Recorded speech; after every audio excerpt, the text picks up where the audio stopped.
Bonjour à tous, alors aujourd'hui on est du côté de Clermont-Ferrand en Auvergne et on vient vérifier le cahier des charges du beurre bio C'est qui le patron. Donc on est en présence de nos deux sociétaires, Olivier et Fanny, et donc on part visiter l'exploitation pour le beurre bio.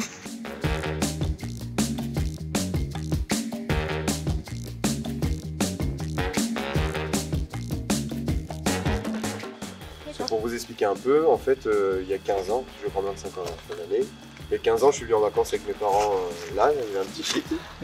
Et le premier soir, mes parents ils débarrassaient la voiture, et il y avait un fil qui était tendu, et les vaches sont passées. Et il y avait la mère à David qui était derrière, et elle m'a dit, est-ce que tu veux venir voir comment ça se passe? Et moi j'ai dit à mes parents, bah du coup je vais à la ferme et tout, et voilà. Et 15 ans après, on est là. Je suis revenu 4 années de suite avec mes parents, après ils ont dit la barbe, c'est bon, on va voir ailleurs. Et moi après je venais tout seul. Et oui, du coup c'est ça que je veux dire. On a choisi l'agriculture biologique, pas spécialement parce qu'on est à fond dans le bio ou qu'on le mange et tout, c'est que pour moi je trouve qu'on est dans une région où les vaches elles mangent de l'herbe. Alors pourquoi ne pas valoriser son produit par le bio? Enfin moi je voyais les choses comme ça. Ouais, alors pour expliquer un peu la chaîne, bah, ça commence par un veau. Oui, ça vèle à chez nous ça vèle à 2 ans, enfin l'objectif c'est 2 ans et demi quoi. 28 mois. Donc au bout de 28 mois elle fait un petit. Après du coup elle passe dans le lot des laitières, elle passe en salle de traite et pendant 300 jours. Pendant 10 mois, on les traite. Et après, pendant 2 mois, elle se repose et hop, elle refait un petit. D'accord, ouais, c'est ça. Donc pendant les 2 mois, vous ne les trayez pas, si je peux dire. Dans les 2 derniers mois de gestation, en fait, elles sont au repos. En fait. Ouais. À partir de 7 mois de gestation, on arrête de les traire. Et comme ça, pendant 2 mois, elles se reposent aussi, elles se refont une santé un petit peu. Parce que bon, une vache qui fait du lait toute l'année, tu la crèves aussi. Ouais. Tu l'épuises, donc le but, c'est qu'elle se repose, que le veau finisse de grossir un peu dans la fin de gestation. Et après, comme ça, elle fait le veau et elle est repartie pour 300 jours. D'accord, ok. Quand tout va bien, une vache fait un veau tous les ans, quand tout va bien. Oui, ça c'est la théorie. C'est la théorie. En réalité, c'est plutôt 11 mois. Mais entre la théorie et la pratique... Et quand c'est le pâture, elle rentre enceinte comme elles veulent? Eh ben, on les traite le matin. Déjà, elles couchent dehors. On les ramasse le matin, on les traite. Et puis après, on les ressort dehors, on donne l'herbe au fil. Et elles sont dehors je crois que l'année dernière, on les a sorties au 8 avril. Là, elles sont rentrées quand? Oui, depuis la semaine du sommet, après le sommet. Le sommet de l'élevage, ouais. Non, l'autre. C'était le 3, 4, 5 octobre, donc elles sont rentrées la semaine d'après, quoi. Et donc là, le menu du jour? Elles ont de l'ensilage d'herbe, du roguin et 2 kilos d'un mélange énergie. Du roguin, alors c'est du foin, c'est une seconde coupe. Ah oui, le roguin, c'est pareil. On fait une première coupe d'ensilage d'herbe et après le roguin, c'est la petite herbe verte qui pousse, qui est riche en plus, ouais, en azote. Voilà, c'est ça qu'elle mange. Mais d'habitude, ce qu'on fait aussi, c'est que, bon là on l'a pas fait parce que vous êtes venus, mais à 2 heures, on ferme les cornadis. On ferme les cornadis, on repousse et on les laisse se reposer, ruminer et tout. Et à 5 heures, on ouvre les cornadis. Et le cornadis, c'est quoi? C'est ça un cornadis. Ah, d'accord. Fermé, c'est qu'en fait, elle peut plus passer la Bah tête. fermé, ça fait ça. D'accord. Et elle peut plus passer la tête. Elle peut plus passer la tête. Ouais. Donc elle se repose. Ouais. Pour la sieste. Exactement, elles se reposent, elles vont boire, elles ruminent. Et le matin aussi, je les bloque comme ça. Je donne à manger et je les bloque. J'ouvre, elles mangent et je referme. Ça permet de regarder les animaux. Exactement. Et pas aussi, le problème c'est que des fois, il y a des dominantes et des nominés comme partout. Et le problème c'est qu'il y en a une, elle va manger l'aliment là, après elle va aller bousculer l'autre, elle va aller manger l'aliment et elle va faire ça tout le long. Donc au moins, en les bloquant, elles mangent leur ration. Tout le monde mange sa ration tranquillement. Déjà, on voulait vous remercier de nous accueillir et puis aussi nous dire si au niveau de la rémunération, le cahier des charges est respecté. C'est qui le patron, le toucher tous les 3 mois. Et j'ai relevé par exemple trimestre, ça mettait sous forme trimestre 2 2018, trimestre 3 2018, trimestre 4 2018 et après rebloque pour 2019. Quoi. Tous les 3 mois, on touchait un montant par rapport à la production laitière qu'on avait fait sur les 3 derniers mois. Non, la conversion par rapport au bio. Oui. C'est les 30 €, on touchait 30 € par mois. Ah, d'accord. Et après, le c'est qui le patron, c'était tous les 3 mois. Mais il calculait sur le volume qu'on avait produit. Donc c'est sûr que si on divise la somme sur le volume produit, ça nous donne Oui, il y a l'aide à la conversion versée par ça. Voilà, Ouais, mais ça, exactement. c'était Les 30 deux choses euros. différentes. Et ensuite, il y a la prime c'est qu'il patron. Oui, exactement. Qui sont les 15 centimes qu'on paye en plus sur le, Voilà, sur le plat. exactement. Et nous, ils étaient payés tous les 3 mois. D'accord. Tous les 3 mois. Et vous avez pu les toucher sur les 2 ans de la conversion? Ouais, on a touché 3 trimestres en 2018 et 3 trimestres en 2019. D'accord. Et concrètement, ça représente quoi? Bah, la première année, ça nous a rapporté 4 481 € en plus. C'est quand même. Oui, c'était très bien. C'est pas mal. Et cette année, on a touché 8 300 € en plus. Super. Donc- Le livrage était différent. Bah, c'est surtout que. Comment je pourrais expliquer? Non, c'était à partir de la conversion, du coup. Bah, c'était déjà à partir de la conversion, mais les trimestres de 2018, on fait plus de lait en début d'année Oui, qu'en voilà. fin d'année. oui, oui, Donc vu qu'on a commencé la conversion en fin d'année, eh ben, on a loupé le premier trimestre au final. D'accord. Donc c'est pour ça que la deuxième année, Et puis, on a plus grosse. plus touché Ouais. parce que c'est parti depuis le début où on fait plus de lait à partir de janvier où toutes les vaches ont vélé. Et pourquoi c'est important, pourquoi ça aide bien et c'est important quand on est à la conversion, d'avoir un petit supplément en plus? Bah, parce que, comme là, ces 6 derniers mois, là, on a acheté de l'aliment bio en étant payé en conventionnel, juste avec l'aide des 30 centimes de conversion. Donc, au lieu de payer de l'aliment à 300, 350 €, on est à 500, 550. ouais. Donc, on n'a pas la rémunération, là. Donc, c'est plus compliqué. Donc, ça nous a vraiment bien aidé. Ça permet d'attendre Voilà. qu'il y ait D'être le prix payé, bio, voilà. à la fin des 2 ans de conversion. Bah après, pour vous dire un peu, nous sur 2 ans, on a touché 7 800 €. Et j'ai calculé, ça correspond à les frais de mon installation et les frais qu'on a fait dans le bureau. Parce qu'une installation aujourd'hui, ça coûte cher, parce qu'il y a plein d'intervenants qui viennent pour faire des papiers et tout, les juristes. Donc déjà, il y a 2 000 € de juristes, 2 000 € de chambre d'agriculture. Donc tout ça cumulé, ça fait une belle somme. Et donc il y en avait pour un peu plus de 6 000 €. Et puis nous, On a décidé de se faire un bureau sur exploitation Voilà. parce qu'aujourd'hui c'était chez mes parents. Oui. Et bon, maintenant il faut qu'on ait un local pour nous où tout le monde a accès facilement et regrouper tous nos recevoir papiers aussi, pour recevoir. Donc on a décidé de faire un petit bureau et ça a un coût aussi, ouais. même si on y fait nous-mêmes. Mais Et du coup, c'est le bureau qu'on fait, il est dans l'ancienne laiterie voilà. qu'on a raménagé. Puis du coup, le matériel, quand j'ai calculé, ça a fait un peu plus de 6 000 € aussi. Donc c'est vrai que au final, les 12 000 € qu'on a Voilà, touchés, ça a permis à financer. L'installation, Voilà. le bureau, par Ah exemple. oui, parce qu'en conversion, c'est pas juste qu'on arrive et on prend des clés. Non. Oula, c'est des papiers, c'est 2 ans de réflexion.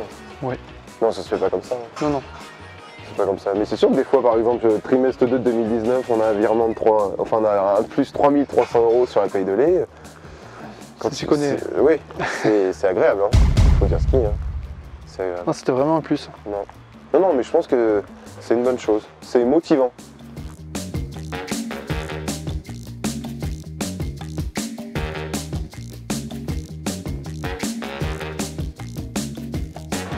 Donc tous les jours a lieu une dégustation donc, au niveau du laboratoire pour vérifier les aspects organoleptiques, donc goût, aspect, texture, couleur éventuellement, même si on n'a pas forcément la main dessus.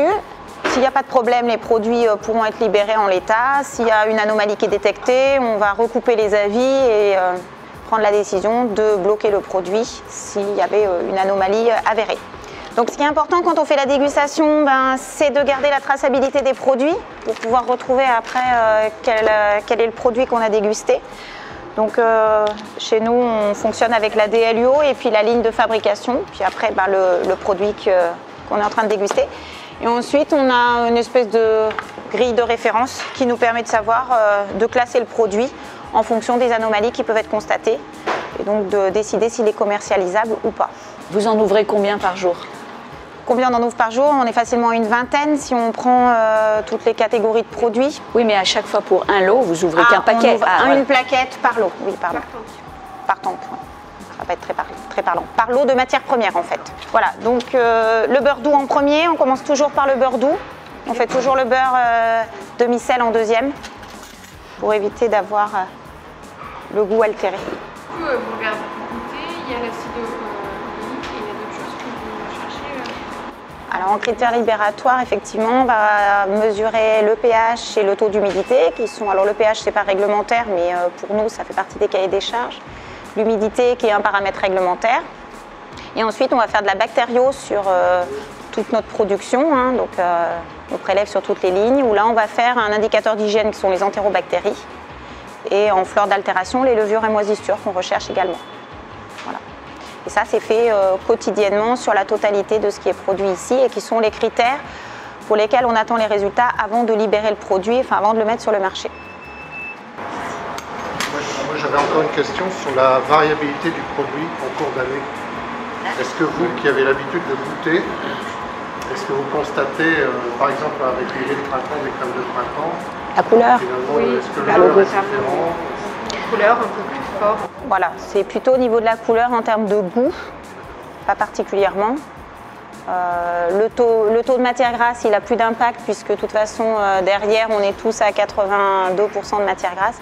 Donc au final c'est juste l'aspect, effectivement la couleur, il va être plus blanc ou plus jaune en fonction de la saison. Donc plus jaune en été, plus blanc en hiver, mais pas de différence organoleptique. Et il est encore bien jaune. Là il est bien jaune. Et le fait que dans le cahier des charges on n'ait pas de bêta-carotène. Bêta-carotène, finalement il y a plus de variabilité sur un produit comme celui-là. Tout à fait, mais en fait nous sur le site il n'y a aucun produit dans lequel on met les bêta-carotènes au niveau des beurres 82.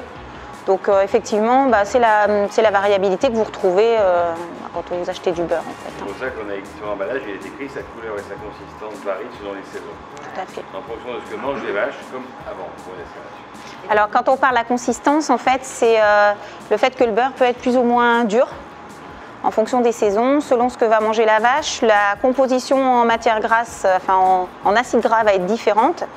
Et en fonction de cette composition-là, le beurre va être plus ou moins dur quand on va le sortir du frigo. Après, quand on le laisse à l'extérieur, ça ne change plus rien, mais à la sortie du frigo, on peut noter des différences en fonction de la saison. Il aura tendance à être plus mou en été et plus dur en hiver.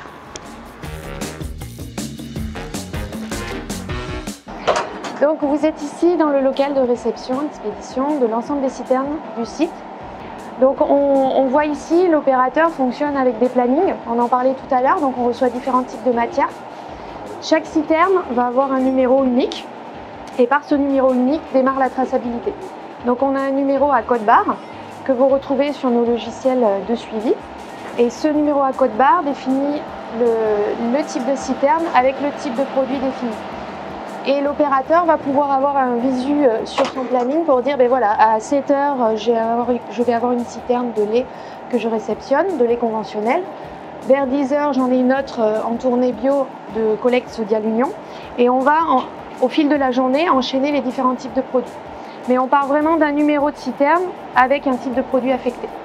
Donc sur la partie vraiment c'est qui le patron, en somme, il y a deux types d'apports. Il y a l'apport qui va provenir des crèmes et l'apport qui va être issu de l'écrémage de notre lait de collecte Sodial Union. Donc le tout, c'est d'ordonnancer un petit peu nos productions pour pouvoir regrouper ces crèmes et les crèmes que l'on fabrique sur site par l'écrémage du lait. Voilà, en somme, le processus. Je ne sais pas si vous avez des questions par rapport à ce que je vous ai présenté. Oui. Comment ça se passe entre le tank du producteur à la ferme, oui. le petit camion qui va venir faire la récolte quotidienne ou tous les 2 jours, et la citerne qui arrive là? Voilà, vous avez du lait qui est entier, entre-temps il y a eu du stockage, de l'écrémage. On est sur le lait collecte. Quand on dit lait collecte, entre guillemets vulgairement, c'est la première ligne, ça. C'est la première ligne. On est sur une collecte directe de différentes fermes. Donc chaque numéro de tournée a des producteurs définis à collecter, qui peuvent varier dans l'année, mais globalement c'est des tournées de Sodial Union définies par rapport à des parcours. Et nous, une fois à réception, on passe directement sur la traçabilité du tank. Après, on peut être amené à recevoir du lait intersite, mais globalement c'est plutôt sur du lait conventionnel qu'on va recevoir ce type de lait, qui a déjà traversé, disons, une usine qui a pu être par exemple écrémé et pasteurisé et qu'on va recevoir tel quel. Mais sur les laits bio, on n'a pas des apports systématiques chaque semaine, ça dépend réellement de la répartition que Sodial fait sur les différentes usines. Mais quand on en a, on va avoir des tournées de collecte globalement régionales. Est-ce qu'on peut vérifier que la crème n'a jamais été congelée parce que c'est un point qui a été bloqué sur le cahier des charges. Alors nous, l'ensemble de nos crèmes sont des crèmes issues des sites Sodial. On n'a pas de processus, la crème arrive en citerne, donc je ne reçois pas, les seules entrées de crème sur le site se font en citerne. Donc on n'a pas, derrière on n'a pas de process sur les sites. La crème super, alors c'est après qu'on met la crème. Oui. Pour être clair sur la question. Alors, je pense que la question, il faut revoir. On fabrique, nous, effectivement, le beurre à partir de lait, enfin, de crème issue de lait ou de crème issue d'autres sites Sodial. En revanche, on n'a pas du tout de process de congélation sur cette partie-là. Donc là, en fait, on vient d'arriver dans ce qu'on appelle la fabrication. Donc là, typiquement, on va rentrer dans la phase de transformation de notre crème en beurre et c'est là qu'on va commencer finalement à voir se former nos premiers grains de beurre. D'accord ? Derrière moi, en fait, alors on va y rentrer si vous voulez après, mais on ne va pas tous rentrer dedans, en tout cas en termes de place, ça va être un peu petit. C'est notre salle de pilotage, d'accord ? Donc ça va nous permettre en fait de piloter nos butyrateurs. Quand on dit pilotage, j'ai parlé de pilotage, qu'est-ce qu'on va piloter? On en a déjà parlé un petit peu depuis le début de la visite. En fait, on va piloter de manière à avoir un certain taux de matière grasse et donc un taux d'humidité dans notre beurre. On parlait du beurre 82%, mais en fait c'est ça qu'on va viser, c'est ça qu'on va piloter. Quand on dit comment piloter, finalement, on va jouer notamment sur les vitesses d'alimentation à crème et les vitesses d'ajout de ferment. Ça, je vais vous en reparler au niveau de la baratte, c'est un peu plus concret, c'est plus visuel. Je vous invite à ce qu'on aille du coup le long du buturateur qui justement ce matin tourne avec ses quilles patrons. Donc là, il faut imaginer en fait la grande boîte que vous avez sur votre droite quand vous montez sur la passerelle, donc c'est notre buturateur. Il faut imaginer en fait une grande boîte à bâtons, donc en fait une crème arrive et après elle vient, elle est, je dirais, elle est battue sur justement un gros cylindre avec, quand on dit bâton, on a vraiment des bâtons et on va pouvoir voir à ce niveau-là, on va commencer à voir en fait la formation d'un grain de beurre, d'accord ? Ce que vous allez pouvoir observer au bout, donc la crème est baratée et ensuite ici vous avez un ensemble de grandes vis sans fin qui va permettre finalement de véhiculer et de continuer à former notre beurre et lui le bas beurre par contre va redescendre et repartir à l'arête comme on vient de voir précédemment. Voilà, donc là vous voyez, alors en extrémité en fait ce qui se passe c'est que vous avez un enchaînement de plaques filières qui va permettre du coup de vraiment continuer, je dirais, à compacter notre beurre, éviter aussi d'emmagasiner de l'air dans le beurre qui pourrait finalement après petit à petit se retrouver dans une plaquette, vous ouvrez votre plaquette et à ce moment-là vous pourriez avoir des poches d'air, d'accord ? Donc vous pourriez avoir des poches d'air, mais on verra tout à l'heure quand il y a une notion de contrôle du poids, c'est aussi un moyen d'éviter ça, mais des fois on peut très bien aussi avoir le poids et également une poche d'air. Le but justement c'est d'éviter ça. Donc là ça y est, notre beurre est formé.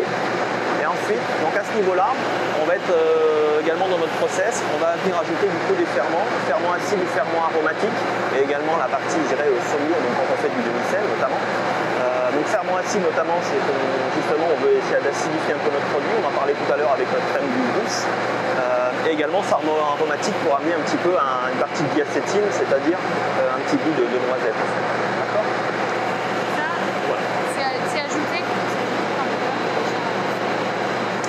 On l'ajoute à ce niveau-là en effet. C'est-à-dire qu'en fait là, vous avez un premier corps de malaxage et là vous avez encore la même chose juste face à moi et donc c'est injecté à ce niveau-là. Et en effet, progressivement en fait, vos ferments sont injectés dans votre beurre. En continu tout. On est vraiment sur un process continu qui fait la différence entre une baratte et un buturateur.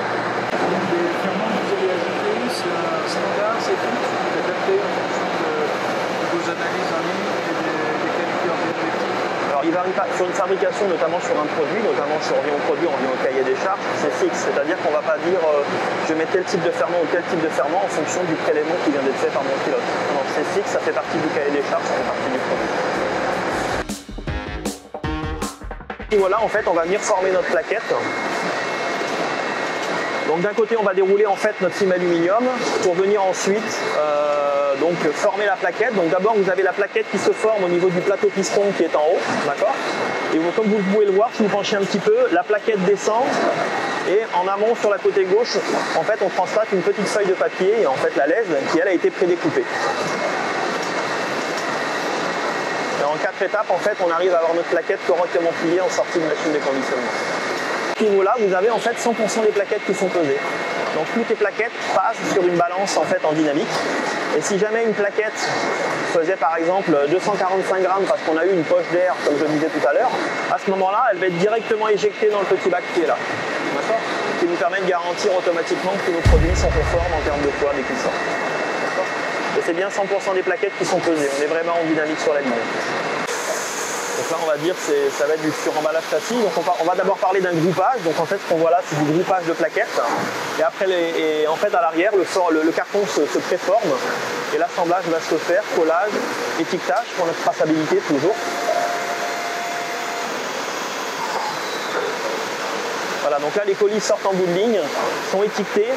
Et ensuite, l'ensemble va partir en automatique sur les robots qu'on va voir. C'est ce que vous avez vu en fait en premier dans la visite, mais on va y revenir, on va en discuter un petit peu. D'accord ? Donc une fois que les colis sont formés, on monte dans les ascenseurs et on emprunte les convoyeurs jusqu'au robot de palettisation complètement automatisé.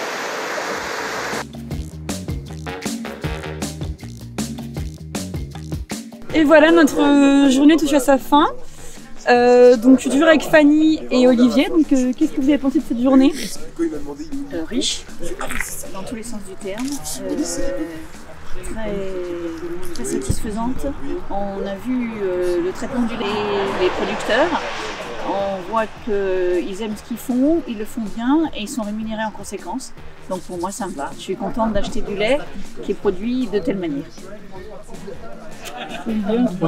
Oui, on a été très bien accueillis, aussi bien sur la partie industrielle, voir comment se faisait le beurre et voir la qualité, la passion des gens qui faisaient ça.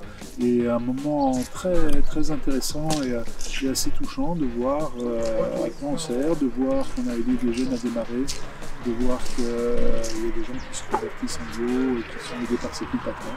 Donc une très belle journée. Parfait, super, merci beaucoup.